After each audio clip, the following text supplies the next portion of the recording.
Welcome back, everybody, to the LevelUp Podcast. I'm your host, Brandon Smith. Now, before we get started today with our special guest, Lisa, I want to remind you what LevelUp is all about.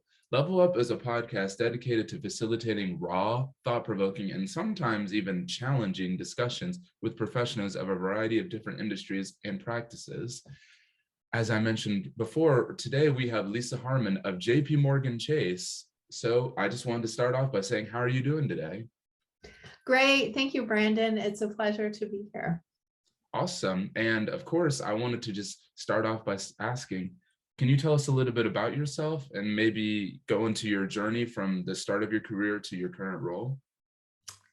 So I'm one of those people who has not had a linear career path. And I was always very jealous of folks who, got out of high school or got out of college and knew exactly what they wanted to do with their life and, had a 5-year plan and a goal, and this is what they wanted. That was not my experience. So I got out of college and had no idea what I wanted to do. So had what I call life adventures for a while, and then got a little bit of a late start in my career. And what I've come to accept about myself is that I'm the kind of person who likes to learn something and then gets distracted by a shiny new thing and then wants to go learn the shiny new thing.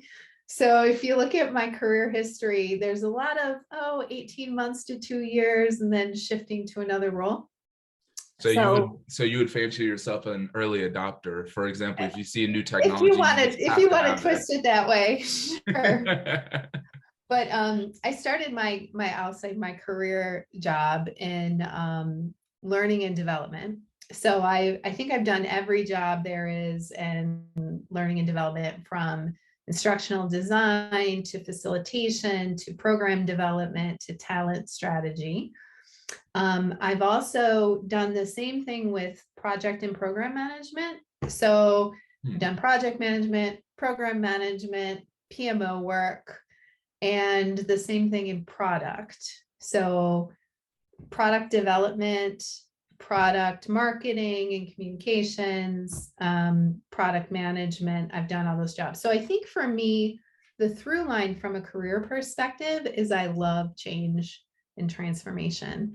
And so if I think about how you get people to change behavior, which is kind of the learning and development twist, how you get people to adopt new things, which is essentially the program project twist of it. So how do you adopt a new application or shift to a new technology?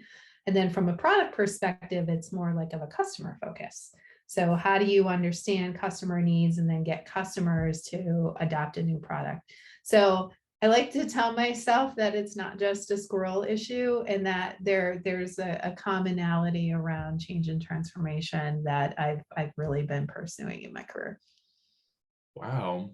And really just to circle back, I guess, to your history, what did you actually study when you were in college? Political science. So Russian and East European studies specifically at the University of Michigan in the late 80s, early 90s. So when the Berlin Wall was coming down and all of that stuff was happening, it was really interesting because the world was changing around us, and it felt, it felt like history was happening and you were in the middle of history. And I really, really liked political science because of the critical thinking aspects of it. And I think it doesn't sound on paper necessarily that you move from a political science degree to working in product.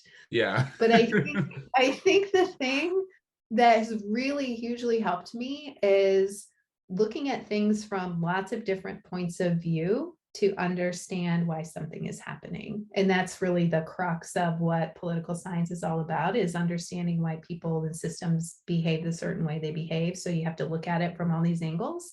And I think, particularly as it relates to people or as it relates to product, you're constantly looking at all the different angles that make people behave a certain way. Yeah, no, that ties together very nicely. I feel like in certain instances, some people can downplay the skills that they learn, whether they're in college or early on in their career. And Mhm. ultimately, everything that you learn, you can take and apply to something else. You just have to be creative with it. So it's So just, true. It's yeah. so true. Yes. And I still remember, so one of my early jobs was as a cashier at Kroger. And I got to tell you, I learned so much about stress and people. I have like every time I go through the checkout line now, I'm like, I'm very nice because I understand. And I think that empathy you get from having jobs like that is something you never lose for sure. And taking that empathy into your current role is actually very important because you work a lot with people, whether in the organization or outside. So just having that like emotional intelligence is obviously a Mhm. very critical component. Moving into, your role that you have currently, I wanted to just understand. So initially, what were your impressions of Chase, whether it be the Mhm. culture or, your particular role that you started with? Well, I was just talking to a colleague of mine about this. We're of a certain age. So I would say I'm like the older Gen X level. And we were talking about how much the workplace has changed from when we started and we're coming up through what it is like today. And I first joined JP Morgan Chase in 2007, and it's the third bank that I'd worked for. So I'd previously worked for Bank of America and I'd worked for Wachovia. So I had a sense of like what it was like to work for a big bank. And there were certain things that I absolutely expected. So I absolutely expected there to be fast pace, challenging, smart people, um, kind of a workhorse mentality. And, another thing, when I first started, there was still some vestiges of the old boys club. So, especially working at banks, like there was still sort of the people went out golfing and decisions were made on the golf course. There was still a little bit of that going on. But when I first started here, I was really lucky that the person I worked for a woman, and we were working on this systems conversion project. So it was like $100 million project. It was really big. And I worked for this amazing woman who managed everything so incredibly well and was such a great role model. And in just watching her be able to lead and lead some interesting cultural situations, especially with a woman in charge, because it wasn't as prevalent then as it is now. So I was really lucky to have early role models to learn from. But when I was talking to my colleague, one of the things we talked about is how much it's evolved and changed, even in like the 15 years since I've been here. And one of the really key differences I've seen is early on from a DE&I perspective, there started to be this focus on really understanding customers and knowing your customer really well. And the tie-in to DE&I was in order to really service these customer segments and diverse customer groups we had, we need people that look like them and we need people that can relate to them. So Mhm. early on, there was really this direct tie to the business value and the business drivers for DE&I. And I think it's one of those things that sometimes takes several years to really see the big impact that it has.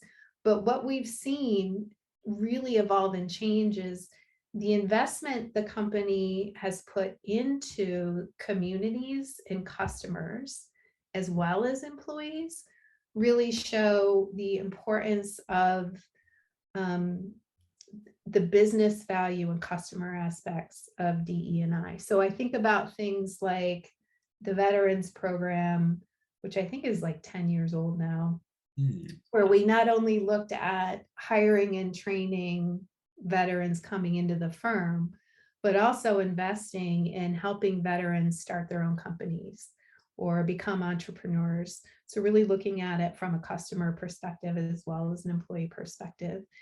And investments that we've made in the firm in communities like Detroit or the community development bank that we've just started.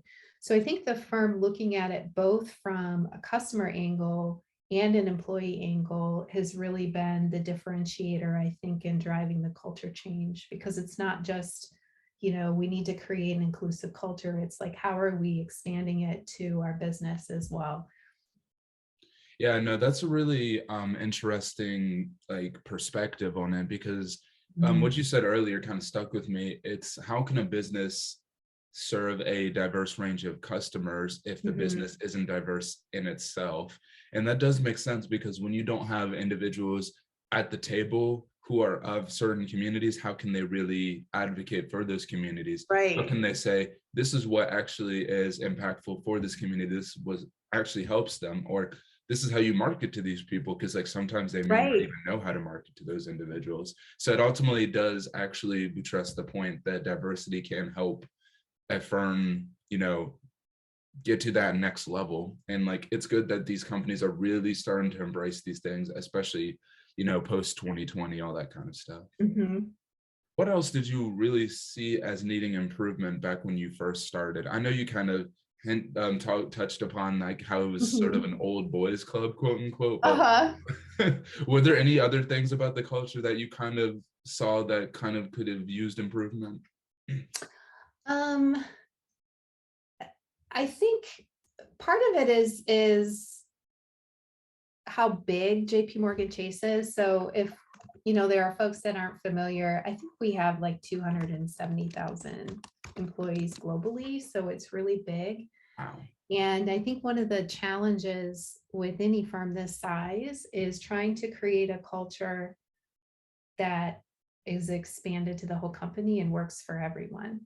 So what I found, and this is a trade-off, so it's both a good thing and a bad thing, is depending on where you sat in the organization, so your line of business, your geographical location, your job, and what you are actually doing, there are pockets of culture. And so you could work in one space and have a certain kind of experience with a certain kind of people, and then you could move over to a different role and work in another space that was completely different. So the good thing about that is you can find your fit. So you can stay within the company and really find the space that matches you and what you need from the people around you. But I think the challenging thing about that for the firm is it's really hard to manage all of that all the way down. So as a firm trying to drive a certain type of culture from the top, it can be really hard to manage it all the way down to the team level. So I think the things that I've seen evolve and change from when I first started is that culture at the top has gotten a lot more open and inclusive and formal around the importance of celebrating difference. So if I look at 2007 versus 2022, in 2007, we didn't necessarily get all the emails about Pride Month and Black History Month and the BRG event that we're doing, and we're having an Eid celebration, and we didn't get all of that. Whereas now we it's commonplace and it's normal and we see it all the time. So I think that was a big shift that there's been a lot of focus on too, is how do we create a culture that's consistent when you have 270,000 people working in 64 countries around the world. Yeah. So I think it was that repetition and just showing over and over and over the importance of celebrating difference. Yeah, that's great. And just 2 points that I wanted to kind of touch on real quick that you mentioned. is I work for a pretty big bank as well. Huntington isn't necessarily JP Morgan's level, but we do have sort of those. It's a strong Ohio level though, Brandon. No, it is. I'm not saying Huntington is not strong. We are strong. The honeycomb is it's ever present, especially in Columbus. But I guess what I'm getting at is this, like, we're starting to expand a lot more, and we have a presence in a lot of different regions, not even just in the Midwest. And what you hinted at, the separation in culture, it's definitely becoming a lot more noticeable, especially if, for example, you're in different teams and you're in different states. Obviously, you're not going to have the same culture. Yes. And bringing that together is definitely it's very much a responsibility of the individuals at the top. And I feel like in my company personally, they've definitely done a good job on that. And it's just interesting to think about that, because as a worker, you probably just don't really consider those things because you don't really have to all the time. Yeah. But yeah, it's very important to keep that cohesion, because obviously it affects morale, and people don't want to work in a workplace where they feel like they're a number, you know? So that's just very interesting to, really hear that be spoken into words. And then the second point is just, I haven't been in the workforce super long. So obviously I've kind of always been immersed in, more of this diverse kind of celebrations that they've done. But yeah, I could imagine back in 2007, they probably wouldn't send out emails during Black History Month. They wouldn't, acknowledge Pride Month. I mean, honestly, sometimes it feels like those things are still new to certain people, which is very weird, but that's just kind of how the shift in culture has kind of manifested. So it's just interesting to hear your perspective on that. I just wanted to. Yeah, now I sound like, I always tell people about how you've made it in your career. And I think as you get more experienced, like when somebody asks you to, sit in front of a room and pontificate about the olden days and how the world has changed, like that's how you've been successful. So yes, I can tell you lots of stories from back in the day. Well, I guess moving forward, I wanted to actually see a segue. My segue, yes. In your current role, what are some of the initiatives that you've embarked on to facilitate this change that we're talking about right now, actually? So both in DE&I and the perception of DE&I at Chase. So a couple different ways. I think what works really well is when you have a mix of formal and informal ways to attack the problem or ways to attack the change you want to have happen. So from a formal perspective, one of the roles I've had here is owning the development program strategy for global technology. So global technology at JP Morgan Chase is about 50,000 people worldwide. And we have different tiers of development programs. So some of them are specifically for high performers that we want to retain and grow. Some of them are geared toward populations of people that we want to grow. So for example, women in technology or Black Hispanic in technology. And I think what those formal programs are really good at is investing in very specific individuals to help them get promoted faster. So one program that was part of the suite of things I worked on was specifically for Black and Hispanic folks at a VP level where we are. And, really invested in the leadership skills with the geared toward getting them promoted to the next level, which is executive director where we are. So programs like that have an impact with that population. Like it's like 20%, they get promoted 20% faster, graduates of the program versus, a control group. So we look at impact measures of things like that. I also think some external programs we do. So another program I've been involved with was called Chase Leadership Academy, which is partnership with Big Brothers and Big Sisters, where we sponsor a group of students from a local high school. And about 15 or so mentors from our team would go to the school every other week during the school year.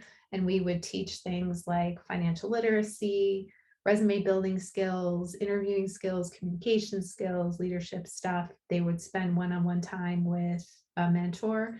And then at the end of the program, they would get a scholarship. So I think those kind of formal programs are really important to show not only the investment we're willing to make in the community, but also in our own people. I think the other thing that is really important though too is integrating practices into your day-to-day work. So instead of having to have a formal program where you get in and you get to go and do this, like how are we as individuals really looking at how we change our day-to-day behavior to incorporate some DE&I perspectives. So for example, I was running a team that developed training, learning stuff. And we did an initiative around designing for inclusion, we called it. So we developed a whole series of principles and best practices that when you're designing any sort of learning course, you should incorporate. So things like if you have a neurodiverse person in your class, how do you structure your classroom environment to account for neurodiversity? Or if you have different, I always like to use the loud voice and the not so loud voice. So, you know, you've all been in the situation where you've got the one person who dominates the conversation. Like, how do you structure your activities to be inclusive of all voices in the room and not just the loudest voice in the room? So we actually researched and curated some best practices around design. And then that just became the way we did the work. And I think that in many ways is more impactful than the formal thing, because it becomes a part of who you are and it just becomes a part of how you work. And then other people carry that on. And so I think, you know, it's important to look at it from both angles, but there's a lot of things that we can do ourselves that are just part of our day-to-day acumen, where we start modeling some of these behaviors and practices is just part of how we work. Yeah, I definitely realized that like when you start doing things consciously enough times, it becomes part of the subconscious. It becomes habit. Yeah. And yeah, that's really great to hear. One thing that I want to ask before I ask some other questions really is, so for that program that you have where you engage with like local high schools and stuff like that, is that around the country or is that in specific region? That's local to Columbus. Oh, wow. Yes. So when I was a part of the program, it was several years ago, but there were 3 high schools that we partnered with through Big Brothers and Big Sisters locally in Columbus. And it was sponsored by a business unit that had a lot of people here. So we actually, you know, paid for the program and then brought the people over to participate with the students. Wow, that's great. And I mean, did any of those students end up working for Chase? You know, that's a really good question. I don't know. I mean, that would definitely be very direct investment and I guess you could say benefits. Yes. And then another thing that I kind of wanted to just like talk about more is just like the way that you accommodate for those different trainings. I think it's really important for trainings where they're more interactive, where more people do feel like they have a voice. Because sometimes I feel like certain people, yeah, they can be shy or maybe they're not engaged, but there are other people who want to contribute, but they feel like they're being talked over. So yeah, doing that legwork, doing that research to curate these conversations to be more inclusive, I feel like that's extremely impactful. And I guess I just want to say kudos to you. Thank you. I guess going further, I wanted to know, do you have any specific like success stories that you have, you know, through these initiatives? I know you kind of talked about what you've done like more on a broad level, but what specific stories do you have? Any individuals that you impacted directly? Any of those kids that you impacted? So yeah, well, I mentioned in the story of my life portion of this that, I had bounced around and done a lot of different things. I think um, personally, because I've worked with so many development programs and met so many people through it, like we track all the data. So we can say, people who've gone through this program, here's how they match up against a control group of, people who didn't get in the program but meet the same criteria or dynamics. And you can see like the different impacts in terms of retention rates, how fast they move to promotion, increased scope of work, employee satisfaction. Like we track all these different impact metrics against it. So there's like the data aspect of it, and you can run through the dashboard and show, this is the impact of these programs that they've had. But I think on a more personal level, you don't always realize what you say, what it means to somebody else. But I had a situation, we just gone back to the office. So we're going back into the office post-COVID, 2 days a week. And the office building I work in up at Polaris is ginormous. I don't know. Oh, I know which one you're talking about. But it's like this old mall. So not quite Stranger Things, but like this old mall that has this really long atrium that's like a 1/4 mile long. And then off the sides, there are these wings, and recently remodeled. It's beautiful. But I was walking down the atrium, and I kept running into these people who I would always run into in the office, but because we've been working from home, I just hadn't seen it in a couple of years. Mm-hmm. So one of my colleagues was walking up in with someone else and hadn't seen him in a while. I'm like, oh my God, hi, I haven't seen you in so long. And he goes, yeah, have you met Dakshit? And I was like, no. He's like, Dakshit's visiting here from Hyderabad. And I was like, oh, hi, I'm Lisa Harmon. It's really nice to meet you. And he goes, oh, you're Lisa Harmon? And I was like, wait, what? And he had participated in, a program I had done. And I was, talking to them about some things around their career and everything else. And he actually was talking to me about, some of the messages about the program and the impact that it had on his career.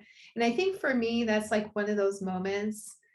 It takes me back a little bit. It's like kind of surprising that, someone from Hyderabad, India, attended this thing that I did and remembered it enough where he remembered me. And so when he met me in person, he like talked about what impact it had on him. And I think we sometimes lose sight of the individual when we look at all the data on the dashboard. And I think that that's something we shouldn't lose sight of, and is really important, is that we're going to impact people we touch every day. And depending on what we do and how we interact with those people, it can make a really big difference in their lives and what happens. And so I think, to me, that's something that, is really special for me, just to know that I personally helped somebody I didn't even know that I helped. So, yeah. Yeah, I think definitely. So I'm an individual who kind of operates in the public eye in certain ways as well. Mm-hmm. So sometimes when like an individual reaches out to me and, I don't really know who they are, I get like shocked. I'm like, people are actually paying attention to the things that right, I know. And it's just very interesting because like, a lot like what you said earlier, like sometimes a lot of people can be turned into data and you kind of like abstract them and you kind of forget like it's a real person.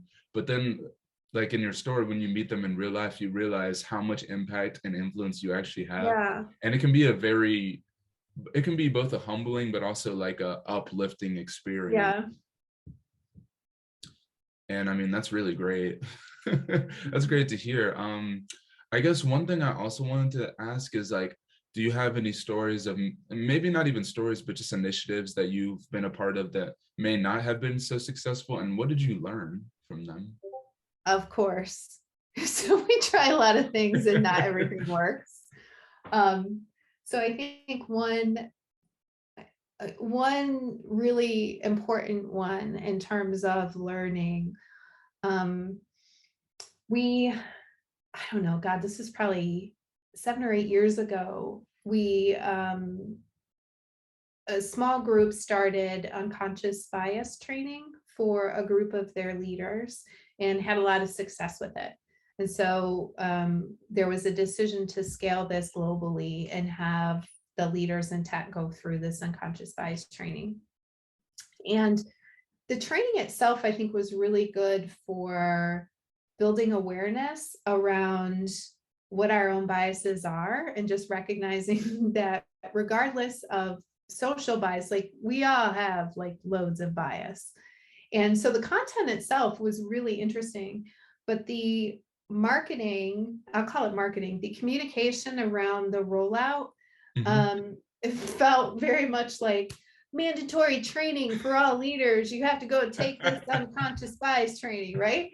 And so there was like this, like, why do I have to take this unconscious? I'm not, but so it put people off not really having the right mindset going in. And so that was one thing we didn't do so well. And I think the second thing we didn't do so well is we did the math exercise, which I think is really common. You have 694 people who need to attend the training. Therefore, you need 30 classes of X number of people, and then you open registration and people sign up, right? And then you have facilitators for this stuff, and you're going to get through your list. So I was facilitating unconscious bias training, and one of the classes I had, I kid you not, was 30 white men. Right? So the communication was, all leaders need to take this unconscious bias training because this is really important. And then, you walk into a room and the whole point is to like be able to have open conversations with people with different backgrounds. So you learn about other people's experiences. And yeah, so I think the learning from that is to really be mindful. Again, if you're doing it for behavior change reasons, how are communicating in a way that really focuses on the what's in it for the people attending, not just what's in it for the firm. And also, how do you then look at the details of what you're doing and make sure that every single group of people are the right mix to give you a worthwhile conversation? So there were some definite learnings from that.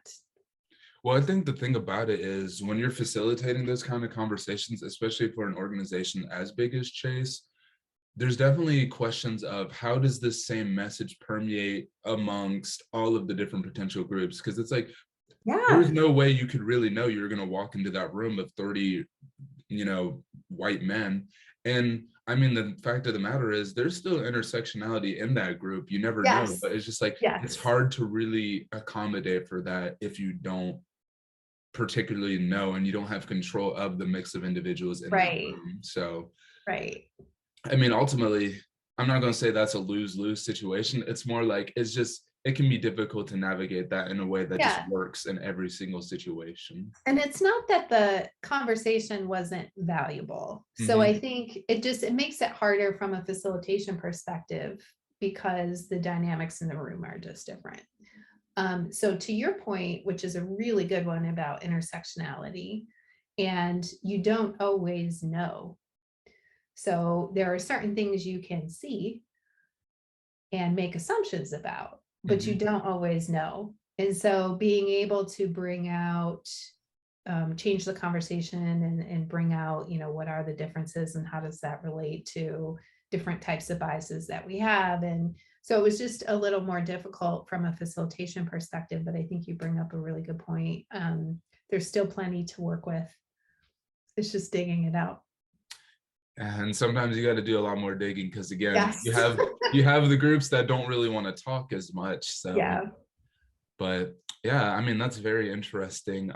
My last question is, what in your opinion makes DE&I something that every company should strive to succeed in? So I know we talked about a myriad of different examples of how it impacts communities, it impacts individuals and everything, but just in your opinion, what makes it something that every company should strive for? I think from what I've seen, because it gives you a better answer. Everything that I've seen, it just gives you a better answer. So when I was talking about things we did specifically in terms of how we do our work and our process around doing our work, one example of that is we were running a design session and had about 12 people. I had about 12 seats and had to cram as much diversity in 12 seats as I could. So you mentioned intersectionality, like people are a lot of different things, right? Mm-hmm. But was really mindful about age and job family and hierarchy and location and ethnic background and university background and all of this stuff together. And it was funny, I was talking with my manager and I was like, okay, we're going to do this design session. I've got to go through the list of attendees. And he's like, okay, well, you can invite this person and this person, this person, this. I'm like, nope. I'm like, we're going to do this like really specifically because our audience is hugely diverse. We got to cram in as much as we can. And so we did and had an amazing session. And I guarantee you the solutions we came out from that discussion were very different than if we would have just gone with the friends and family approach, which we, have a tendency to do. You rely on those people who always like to be part of the conversation or that are part of your team.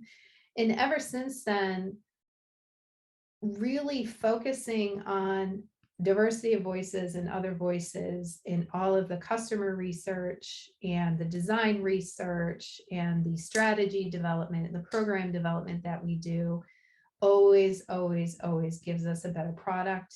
It gives us a better program. It gives us a better solution 100% of the time.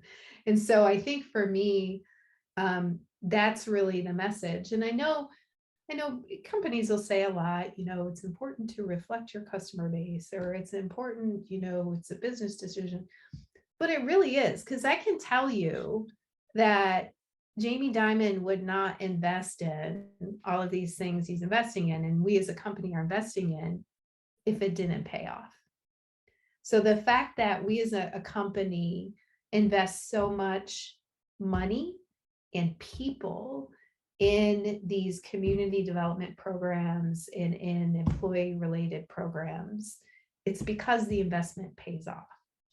And I think that would be, the reasoning why I would tell everyone to do it. I would totally agree with that. I mean, again, as we've mentioned earlier, when you have a more diverse workforce, when you have a more diverse pool of individuals to, I guess, market to, work with, all that kind of stuff, it ultimately benefits everybody. It benefits your company because you make more profits, you have more diverse talent, which could bring more diverse ideas, and then it helps your customers because, well, everyone needs banking, right?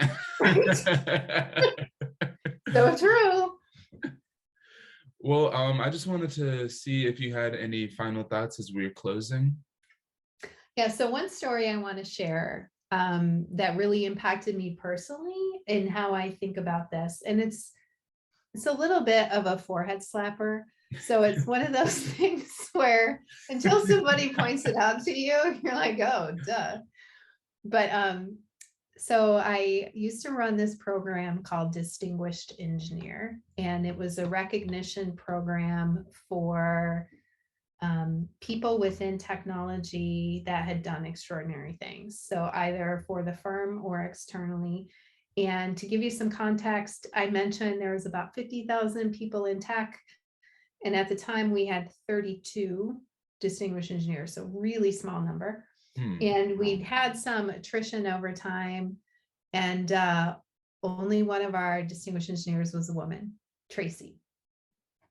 And I was talking to Tracy one day and she was like, Lisa, I really wish people would just start asking me to show up for my expertise and not because I'm the only female distinguished engineer. And I was like, what do you mean?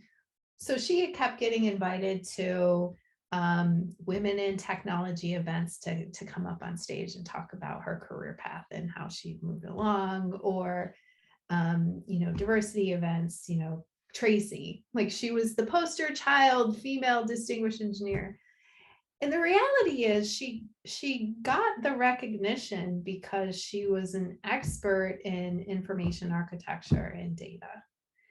And the forehead slapping moment for me was, if we really want to make an impact from a representation perspective, put Tracy on the stage in front of everybody, not just a female group, and have her talk about information architecture and data.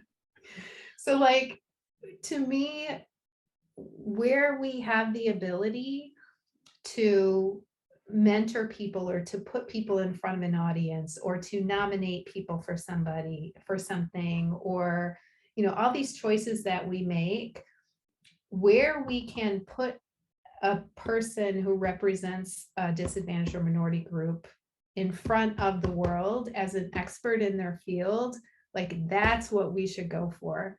Is not, hey, you're our female distinguished engineer, but hey, you're our information architecture expert. And that to me has so much more impact, especially the subtle impact of just having the expert look like Tracy, or having the expert look like, somebody else that represents a different group of people. So I think that's something that I really took to heart. And because I'm fortunate enough to be in a position where I organize a lot of things, where we bring in, really star people to come and talk to other groups, really, really thinking about that and saying, who's standing up and talking, and how do we make sure that we're representing everyone when we look at who's standing up and talking. Well, that was some great final words. I just wanted to say before we close out, thank you again, Lisa, for joining us. And I wanted to ask, how can our listeners connect with you, if you want to allow people to connect? Yes. So LinkedIn is probably the best place. So you can find me, Lisa Harmon, Harmon, on LinkedIn. Awesome. Well, thank you again for joining us. And I wanted to extend the thank you to our audience as well. So thank you for everybody who tuned into our podcast today. If you like this episode, please be sure to give it a like, subscribe, and even hit that bell icon as well. It won't hurt for the Level D&I YouTube channel. So again, thank you and have a good